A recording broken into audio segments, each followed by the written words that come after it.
कि एक मंच पर जुटने वाले हैं मुस्लिम देश। जी हां, बड़ी जानकारी है कि हमास पर हमले के बाद ये अहम बैठक बुलाई गई है। जिस तरीके से गाजा पट्टी पर बर्बादी का मंजर पसरा हुआ है, अब देखिए बड़ी जानकारी ये मिल रही है। इजराइल के खिलाफ एक रणनीति ये मुस्लिम देश एक मंच पर जुटने के बाद बना सकते हैं और लगातार इनकी तरफ से आवाज उठाई जा रही है कि गाजा पट्टी पर हमले बंद हो, क्योंकि बहुत कोलेटरल डैमेज हो रहा है, बहुत से जो बेगुनाह फलस्तीनी है वो मारे जा रहे हैं। ऐसे में जल्द से जल्द इजराइल के अटैक बंद हो। हालांकि इजराइल ये साफ कर चुका है कि जब तक हमास का एक भी आतंकी बचा रहेगा तब तक ये अटैक रुकने वाला नहीं है। लेकिन ये बड़ा अपडेट इस वक्त हम आपको बता रहे हैं इस जंग से जुड़े हुए।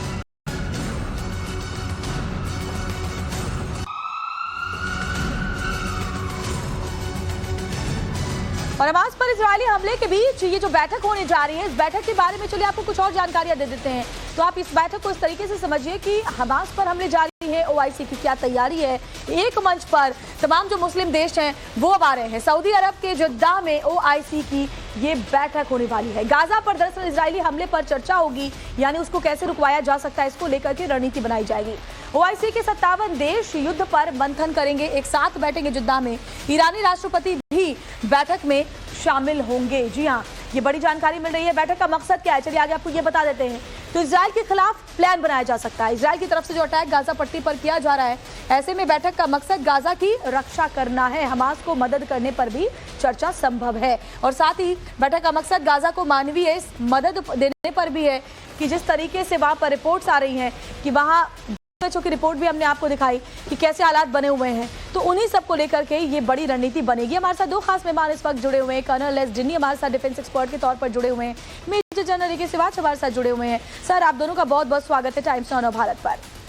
जनरल सिवाच, सबसे पहले मैं आपके पास आऊंगी। तमाम मुस्लिम देश एक मंच पर आ रहे हैं ये रणनीति बनाने के लिए कि युद्ध में अब अगली रणनीति मुस्लिम देशों की क्या होगी, कैसे गाजा पट्टी पर हमले रुकेंगे, किस तरीके से देखते हैं सर इसको? हाँ बिल्कुल, देखो श्वेता, इसमें कोई शक नहीं कि 57 जो इस्लामिक स्टेट हैं वो सारे के सारे ओआईसी का हिस्सा है। ये मिल रहे हैं इकट्ठे और एक कोई ना कोई नई रीति तो बनाएंगे। और सबसे इम्पोर्टेंट चीज़ है, ईरान के जो प्रेसिडेंट इब्राहिम रियासी वो भी आ रहे हैं और सऊदी अरेबिया में ही हो रही है। तो ये दो तीन बातें बहुत इंपॉर्टेंट होंगी। एक तो यही कि ये लड़ाई जल्दी से रुके, क्योंकि इसके अंदर बहुत नुकसान हो रहा है, स्पेशली पैलेस्टाइन में जो लोग मारे जा रहे हैं, बच्चे भी और जिसके अंदर सिविलियंस भी।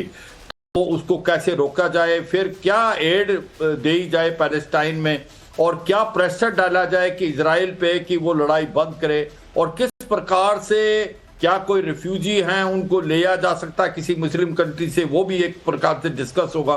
तो मुझे लगता है ये एक अच्छी पहल है मुस्लिम कंट्री से, ये एक यूनिटी की तरफ दिखाने की कोशिश करेंगे।